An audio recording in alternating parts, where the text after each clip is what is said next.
যেই main 2015 equation এসেছিল বলেছে আলফা বিটা হলো ইকুয়েশনের দুটো রুটস আর তার সঙ্গে একটা এডিশনাল কন্ডিশন দেওয়া আছে, বলেছে তাহলে এর ভ্যালু কত হবে।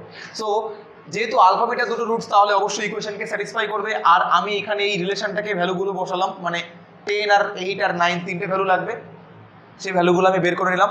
তো এবার এই ভ্যালুগুলো এখানে পুট করো। a10 মানে কত, alpha to the power 10 minus beta to the power 10 minus 2 into alpha to the power 8 plus beta to the power 8 divided by 2 into alpha to the power 9 minus beta to the power 9। So এখান থেকে যদি আমি alpha to the power 8 common নেই উপরে, তাহলে কি পাবো, alpha square minus 2। একই রকমভাবে minus beta to the power 8 common নিলে পাবো বিটা স্কোয়ার মাইনাস 2, আর নিচে 2 into alpha to the power 9 minus beta to the power 9।